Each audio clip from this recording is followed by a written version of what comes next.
오늘 우리에게 주실 하나님 말씀은 누가복음 4장입니다. 누가복음 4장 1절에서 44절까지의 말씀입니다.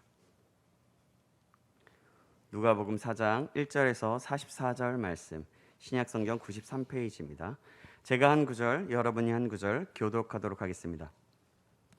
예수께서 성령의 충만함을 입어 요단강에서 돌아오사 광야에서 40일 동안 성령에게 이끌리시며 마귀에게 시험을 받으시더라. 이 모든 날에 아무것도 잡수시지 아니하시니 날수가 다함에 줄이신지라. 마귀가 이르되 내가 만일 하나님의 아들이거든 이 돌들에게 명하여 떡이 되게 하라. 예수께서 대답하시되 기록된 바 사람이 떡으로만 살 것이 아니라 하였느니라. 마귀가 또 예수를 이끌고 올라가서 순식간에 천하만국을 보이며 이르되 이 모든 권위와 그 영광을 내가 내게 주리라. 이것은 내게 넘겨준 것이므로 내가 원하는 자에게 주노라. 그러므로 내가 만일 내게 절하면 다 내 것이 되리라. 예수께서 대답하여 이르시되 기록된 바 주 너의 하나님께 경배하고 다만 그를 섬기라 하였느니라. 또 이끌고 예루살렘으로 가서 성전 꼭대기에 세우고 이르되 내가 만일 하나님의 아들이거든 여기서 뛰어내리라. 기록되었으되 하나님이 너를 위하여 그 사자들을 명하사 너를 지키게 하시리라 하였고 또한 그들이 손으로 너를 받들어 내 발이 돌에 부딪히지 않게 하시리라 하였느니라. 예수께서 대답하여 이르시되 주 너의 하나님을 시험하지 말라 하였느니라. 마귀가 모든 시험을 다한 후에 얼마 동안 떠나니라. 예수께서 성령의 능력으로 갈릴리에 돌아가시니 그 소문이 사방에 퍼졌고 친히 그 여러 회당에서 가르치심에 뭇 사람에게 칭송을 받으시더라. 예수께서 그 자라나신 곳 나사렛에 이르사 안식일에 늘 하시던 대로 회당에 들어가사 성경을 읽으려고 서심해 선지자 이사야의 글을 드리거늘 책을 펴서 이렇게 기록된 데를 찾으시니 곧 주의 성령이 내게 임하셨으니 이는 가난한 자에게 복음을 전하게 하시려고 내게 기름을 부으시고 나를 보내사 포로된 자에게 자유를 눈먼 자에게 다시 보게 함을 전파하며 눌린 자를 자유롭게 하고 주의 은혜의 해를 전파하게 하려 하심이라 하였더라. 책을 덮어 그 맡은 자에게 주시고 앉으시니 회당에 있는 자들이 다 주목하여 보더라. 이에 예수께서 그들에게 말씀하시되 이 글이 오늘 너희 귀에 응하였느니라 하시니 그들이 다 그를 증언하고 그 입으로 나오는 바 은혜로운 말을 놀랍게 여겨 이르되 이 사람이 요셉의 아들이 아니냐. 예수께서 그들에게 이르시되 너희가 반드시 의사야 너 자신을 고치거라 하는 속담을 인용하여 내게 말하기를 우리가 들은 바 가버나움에서 행한 일을 내 고향 여기서도 행하라 하리라. 또 이르시되 내가 진실로 너희에게 이르노니 선지자가 고향에서는 환영을 받는 자가 없느니라. 내가 참으로 너희에게 이르노니 엘리야 시대에 하늘이 3년 6개월간 닫히어 온 땅에 큰 흉년이 들었을 때에 이스라엘에 많은 과부가 있었으되 엘리야가 그중 한 사람에게도 보내심을 받지 않고 오직 시돈 땅에 있는 사렙다의 한 과부에게 뿐이었으며 또 선지자 엘리사 때에 이스라엘에 많은 나병 환자가 있었으되 그 중에 한 사람도 깨끗함을 얻지 못하고 오직 수리아 사람 나아만뿐이었느니라. 회당에 있는 자들이 이것을 듣고 다 크게 화가 나서 일어나 동네 밖으로 쫓아내어 그 동네가 건설된 산 낭떠러지까지 끌고 가서 밀쳐 떨어뜨리고자 하되 예수께서 그들 가운데로 지나서 가시니라. 갈릴리의 가버나움 동네에 내려오사 안식일에 가르치심에 그들이 그 가르치심에 놀라니 이는 그 말씀이 권위가 있음이로라. 회당에 더러운 귀신 들린 사람이 있어 크게 소리질러 이르되 아 나사렛 예수여 우리가 당신과 무슨 상관이 있나이까. 우리를 멸하려 왔나이까. 나는 당신이 누구인 줄 아노니 하나님의 거룩한 자니이다. 예수께서 꾸짖어 이르시되 잠잠하고 그 사람에게서 나오라 하시니 귀신이 그 사람을 무리 중에 넘어뜨리고 나오되 그 사람은 상하지 아니한지라. 다 놀라 서로 말하여 이르되 이 어떠한 말씀인고 권위와 능력으로 더러운 귀신을 명함에 나가는 도다 하더라. 이에 예수의 소문이 그 근처 사방에 퍼지니라. 예수께서 일어나 회당에서 나가사 시몬의 집에 들어가시니 시몬의 장모가 중한 열병을 앓고 있는지라.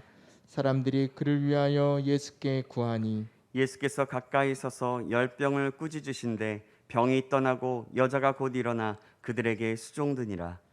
해질 무렵에 사람들이 온갖 병자들을 데리고 나아오매 예수께서 일일이 그 위에 손을 얹으사 고치시니 여러 사람에게서 귀신들이 나가며 소리질러 이르되 당신은 하나님의 아들이니이다. 예수께서 꾸짖으사 그들이 말함을 허락하지 아니하시니 이는 자기를 그리스도인 줄 알미러라. 날이 밝음에 예수께서 나오사 한적한 곳에 가시니 무리가 찾다가 만나서 자기들에게서 떠나시지 못하게 만류하려 하매 예수께서 이르시되 내가 다른 동네들에서도 하나님의 나라 복음을 전하여야 하리니 나는 이 일을 위해 보내심을 받았노라 하시고, 같이 읽겠습니다. 갈릴리 여러 회당에서 전도하시더라. 아멘. 아멘. 오늘은 주님의 은혜의 해라는 제목으로 하나님 말씀 받겠습니다. 우리가 삶을 살아가다 보면 익숙한 습관이나 인생의 운명을 바꾸는 것은 정말로 쉽지 않다는 것을 알 수 있습니다. 인생이 바뀌었다는 말은 살아왔던 일이 완전히 180도 바뀌었다는 말입니다. 그래서 사람의 인생은 자주 바뀌지는 않습니다. 좋게 바뀌는 경우도 거의 없습니다. 그리고 혼자의 힘으로 인생이 쉽게 좋은 쪽으로 바뀌기도 힘듭니다. 예전에는 개천에서 용난다는 말이 있었지만 요즘에는 그런 일이 일어난다는 것은 정말이지 어렵기 때문에 기적이라고 말하기도 합니다. 그러면 어떻게 하면 우리의 인생이 바뀌겠습니까? 내가 노력해서 될까요? 좋은 사람을 만나면 그렇게 될까요? 좋은 자리에 가게 되면서 그렇게 될까요? 인생이 바뀌고 능력 있는 사람으로 살아가려면 사람의 힘으로 되는 것이 하나도 없습니다. 능력 있는 사람으로 자유롭게 살고 남에게 힘이 되어주고 소망이 되어주는 것이 참으로 어렵다는 것입니다. 오늘 이 모든 것을 이루신 분이 말씀 가운데 보입니다. 바로 예수 그리스도이십니다.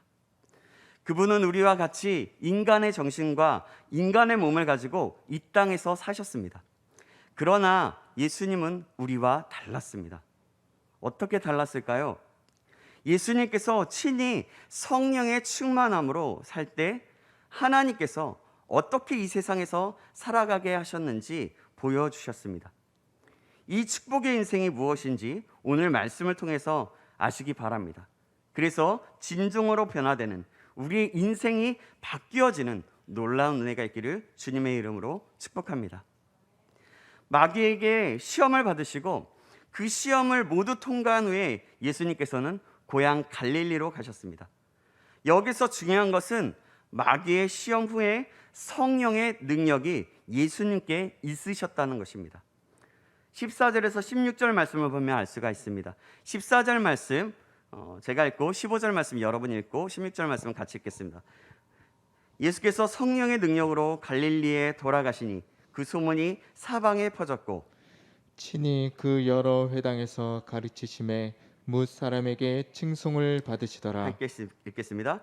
예수께서 그 자라나신 곳 나사렛에 이르사 안식일에 늘 하시던 대로 회당에 들어가사 성경을 읽으려고 서심해. 아멘.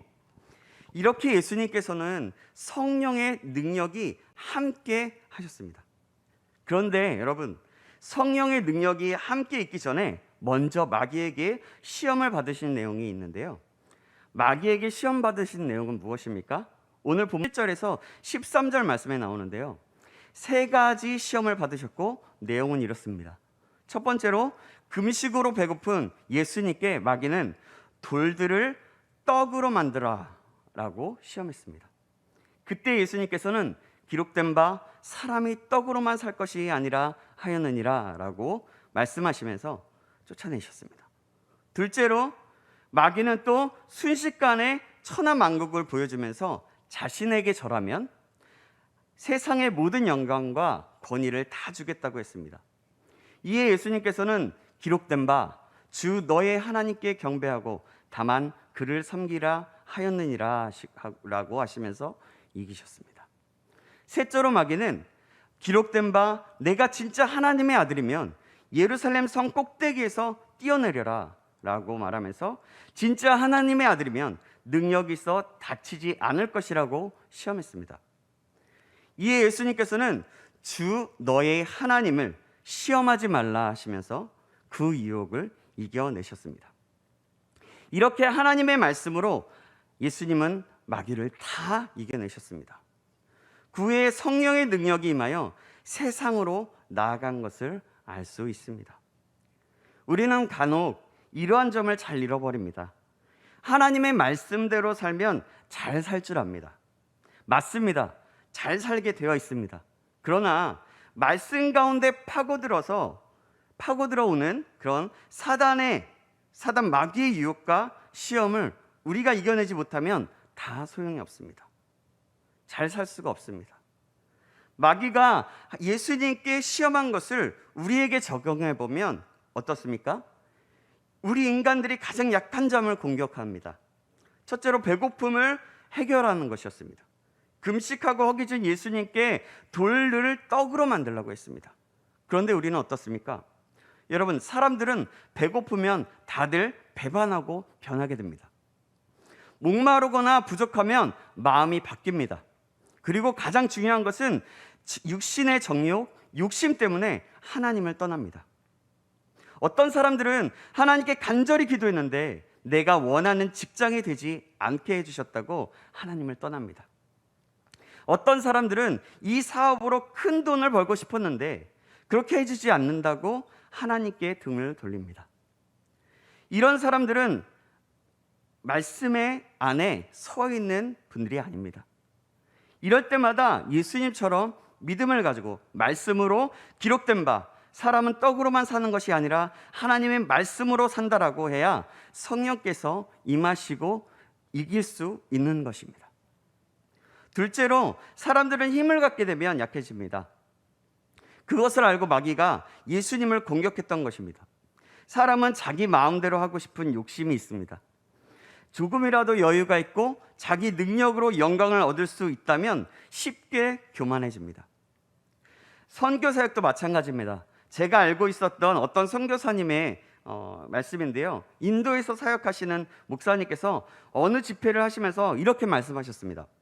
선교사역도 복음 전파도 다 자기의 힘으로 하는 것이 아니다. 능력을 받아서 내가 하는 것이 아니다. 성령께서 임하셔서 그 이끄심대로 믿음으로 나아가는 것이다 라고 말씀하셨습니다.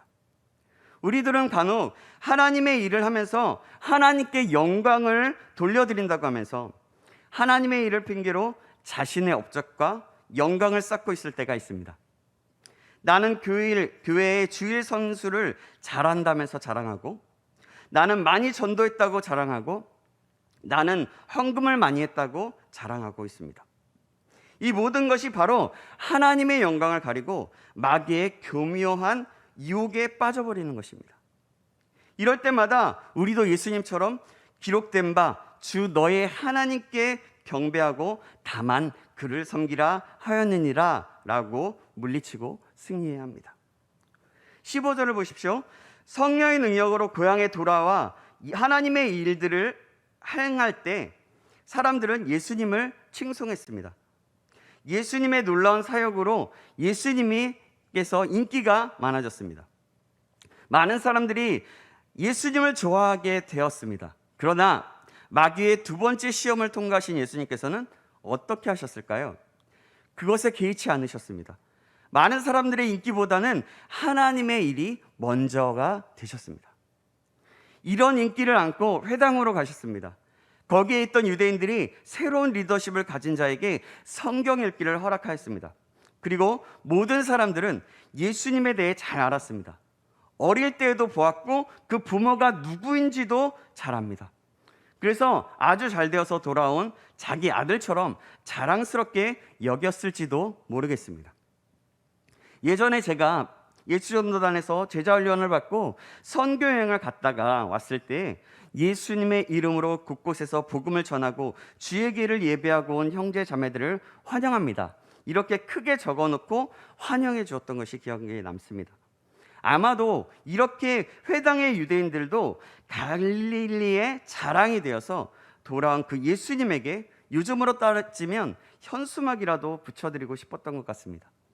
그래서 성경을 읽어나가는 예수님의 모습을 진지하고도 자랑스럽게 들었던 것 같습니다. 예수님께서 읽어내려가셨던 내용은 이사야 61장의 내용입니다.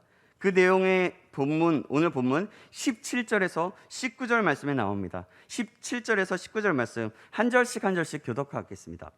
선지자 이사야의 글을 드리거늘 책을 펴서 이렇게 기록된 대를 찾으시니 곧 주의 성령이 내게 임하셨으니 이는 가난한 자에게 복음을 전하게 하시려고 내게 기름을 부으시고 나를 보내사 포로된 자에게 자유를, 눈먼 자에게 다시 보게 함을 전파하며 눌린 자를 자유롭게 하고 주의 같이 읽겠습니다. 주의 주의 은혜의 해를 해를 전파하게 하려 하심이라 하였더라. 하였더라. 아멘. 이 구절은 예수님께서 왜 오셨는가? 하나님께서 예수님을 보내신 목적이 무엇인가? 예수님께서 왜 이 세상에 오셨을까에 대해서 잘 말씀해주고 있습니다.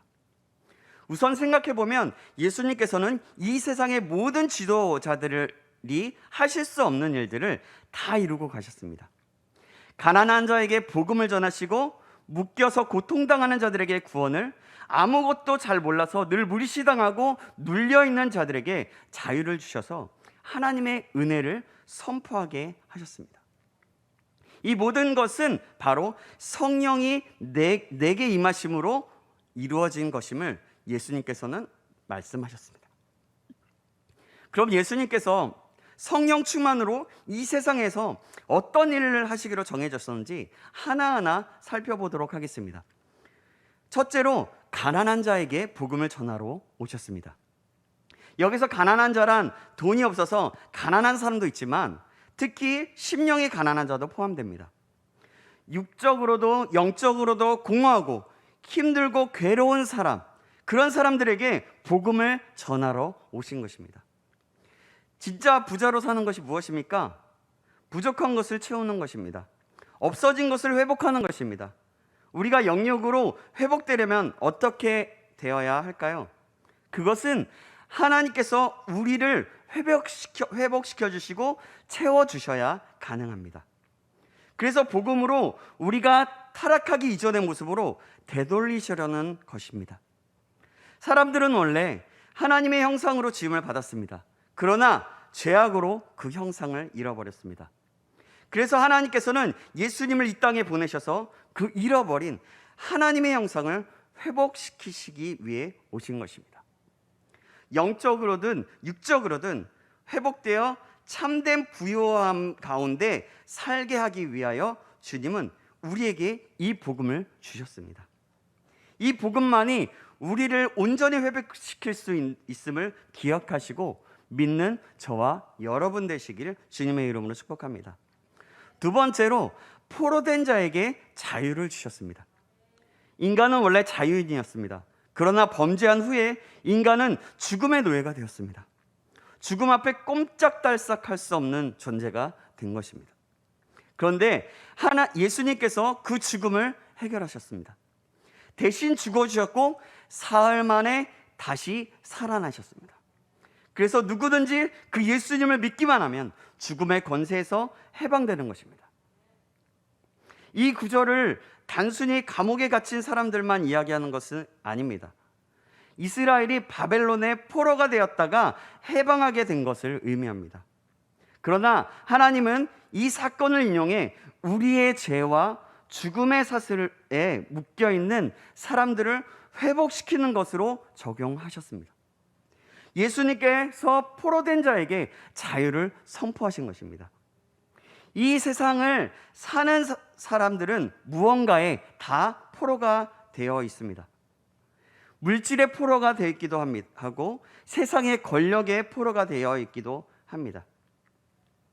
또 도박의 포로가 되어 있기도 하고 알코올의 포로가 되어 있기도 하고 음란의 포로가 되어 있기도 하고 분노의 포로가 되어 있기도 하고 자기 사랑의 포로가 되어 있기도 합니다. 그러나 그 무엇보다도 가장 심각한 것은 우리가 죄의 포로가 되어 있다는 것입니다.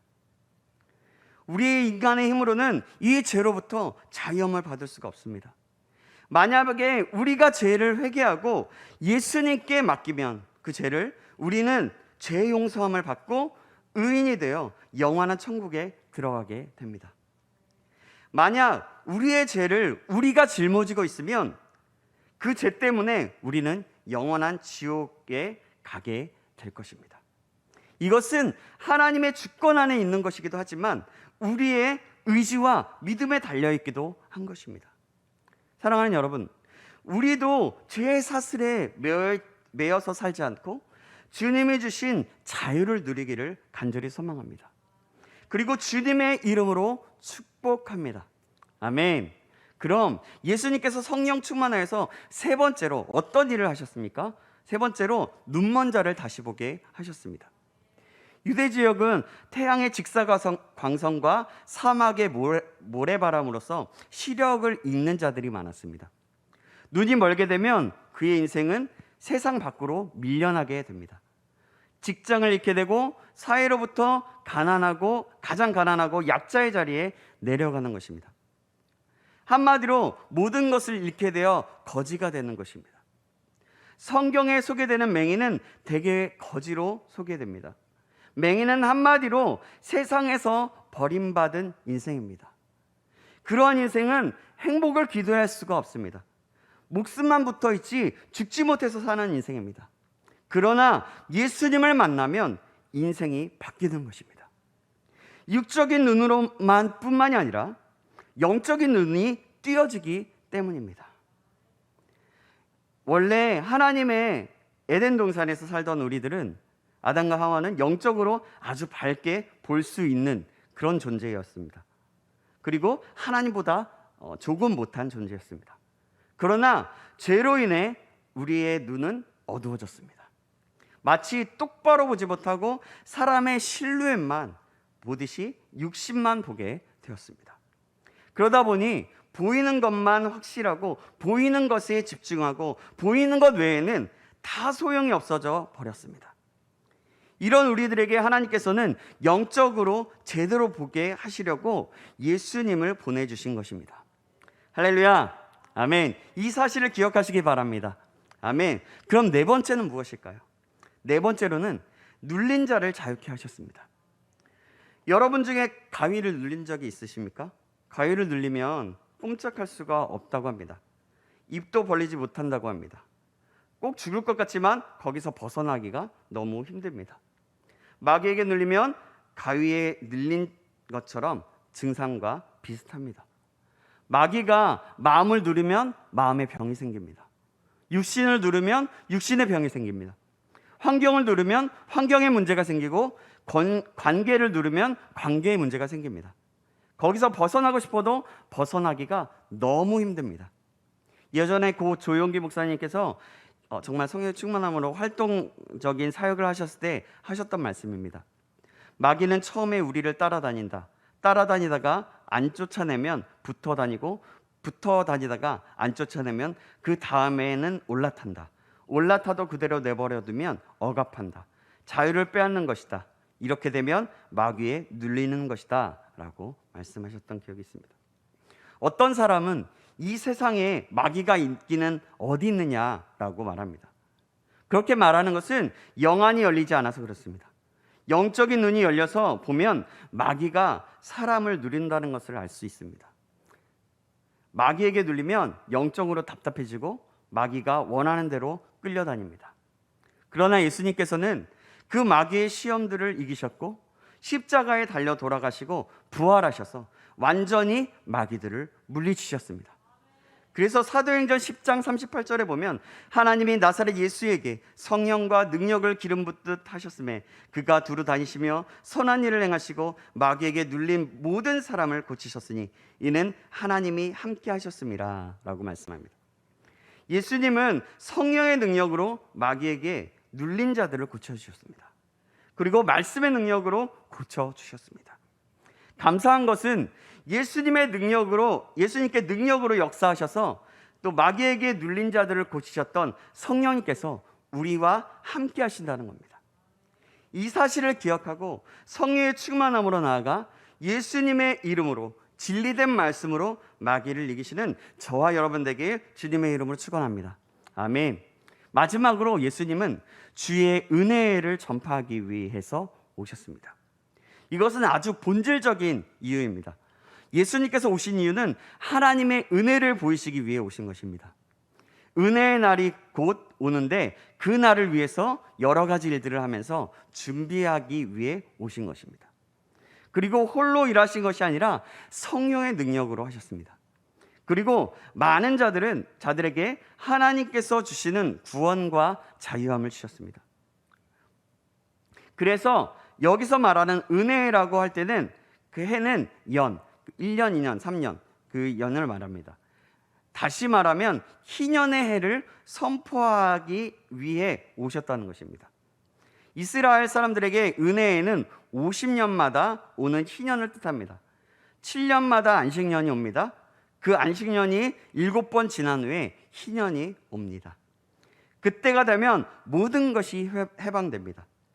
빚진 자는 빚의 탕감을 받고 종이 된 사람이 자유인이 되고 팔았던 땅이 주인에게 다시 돌아오게 되는 것입니다. 그래서 온 세상에 기쁨과 즐거움이 가득 차는 때가 된다는 것입니다. 말씀을 정리하겠습니다. 우리는 하나님의 자녀로서 이 세상에서 살고 있습니다. 그런데 사람들이 우리가 하나님의 자녀가 된 것을 부러워하지도 또 예수님의 이름을 믿지도 않고 있습니다. 지금 세상이 바로 그렇습니다. 하나님의 아들이신 예수님께서도 마귀의 시험을 이기시고 성령이 임하셔서 하나님의 은혜의 날을 선포하셨습니다. 우리에게도 이런 놀라운 은혜가 임하기를 소망합니다. 이것이 바로 하나님을 섬기는 즐거움 중에 즐거움이고 예수님을 나의 주인으로 삼는 보람입니다. 성령의 인도하심으로 늘 말씀대로 이루어지시는 저와 여러분 되길 주님의 이름으로 축복합니다. 이렇게 성령님이 역사하시기에 너무나 좋은 것이 있습니다. 지금 준비되고 있는 어린이부 성경학교와 또 청소년부 수련회가 있고 이미 진행된 유치부 성경학교가 바로 그런 것입니다. 교회에서 준비되어지고 있는 여름 행사들이 바로 그런 것이라고 할 수 있습니다. 여러분, 이 시간들을 여러분들은 어떻게 생각하십니까? 이 시간은 하나님께서 내가 성령을 부어주겠다, 내가 만나주겠다라고 말씀하시고 또 약속하시는 시간입니다. 오늘 본문은 사실 제가 오늘 우리 신창교회 여름 행사들을 놓고 기도할 때 하나님께서 주셨던 말씀입니다. 여러분, 이 시간들을 각 부서의 잔치만이 아닌 우리 교회 전체의 축제인 줄 믿습니다. 아멘. 그렇다면 먼저는 모두 함께 우리가 함께 한 마음을 가지고 기도해야 합니다. 또한 문질로 함께 해주어야 합니다. 그럼 우리 모두는 이 축제의 주인공이 되는 것이고 예수님의 사역에 동참되는 것입니다. 다음 세대는 우리 한국과 한국교회의 미래입니다.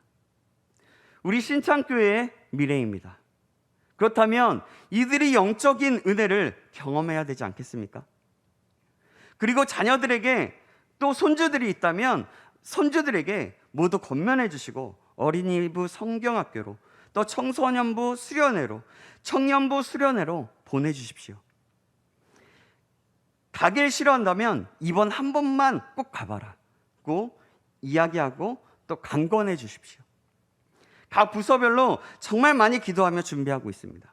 청년부는 매일 밤 10시에 수련회를 위해서 기도문을 나누고 기도하고 있고 젊은 세대, 정말 젊은 세대가 성경적인 세계관으로 바뀌어 성령 충만함을 받기를 간절히 기도하면서 준비하고 있습니다. 여러분 정말 강건해 주십시오. 이 시간이 바로 영혼 구원을 받게 되고 또 성령의 충만함을 받게 되는 시간이 될 것입니다. 그리고 우리의 이 시간을 통해서 우리의 미래를 밝게 할 뿐만이 아니라 모든 다음 세대들이 이 모든 것은 사는 길입니다. 사랑하는 여러분, 성령을 체험하면 삶이 바뀌게 됩니다. 삶이 행복하게 되고 학생들은 내가 왜 공부해야 되는지 알게 되고 또 미래에 무엇을 해야 할지 생각하고 준비하며 사는 인생이 됩니다. 나중에 잘해야지 해놓고서 신앙생활을 제대로 하는 사람은 한 명도 못 봤습니다. 여러분 꼭 기억하십시오. 그리고 농어촌 선교지일도 우리가 기도하고 있지 않습니까? 이 시간을 위해서도 간절히 기도해 주십시오. 이 모든 시간이 주님의 은혜의 해를 전하는 모습입니다. 이것이 바로 예수님의 사역인 것입니다. 사랑하는 여러분, 예수님이 오셔서 하셨던 일들을 그 한가운데 우리가 동참하게 되면 얼마나 좋을까요? 함께 기도함으로 소망하게 되고 달려가는 계기가 된다면 하나님께서 정말 기뻐하시지 않겠습니까? 또 우리의 신창교회의 미래를 살게 되는 역사가 일어나게 되는 것입니다. 이 사실을 기억함으로 예수님께서 하셨던 은혜를 함께 선포하며 또 경험하게 되는, 그리하여 성령의 충만함을 받는 저와 여러분 되시길 주님의 이름으로 축원합니다. 기도하겠습니다. 우리를 자유케 하러 오신 주님, 주님의 은혜에 감사드립니다. 우리 모두가 주님을 믿음으로 주의 은혜를 맞이하려 합니다. 우리를 위해 오신 주 예수 그리스도를 기다립니다. 주님 어서 오시옵소서. 우리가 성령의 인도하심을 받기 원합니다. 성령의 충만함을 받아 우리가 새롭게 될 수 있도록 도와주시옵소서. 주의 성령이 우리에게 부어주셔서 가난한 자에게 복음을 전하게 하시고 갇힌 포로된 자에게 자유를, 눈먼 자에게 다시 보게 하는 역사를 보게 하여 주사 은혜를 전파하게 하여 주시옵소서. 내가 혹시라도 포로된 자였고 가난한 자였고 눈먼 자였다면 하나님 앞에서 회복되는 놀라운 은혜가 있게 하여 주시옵소서. 이번 여름 행사들이 그런 시간이 되게 하여 주시옵소서. 더 많은 다음 세대들이 참여하여 인생이 변화되어 다시 한번 살아나게 되는 놀라운 역사가 일어나게 하여 주시옵소서. 이 모든 것을 주님께 맡겨며 살아계신 우리 구주 예수 그리스도의 이름으로 기도하옵나이다. 아멘.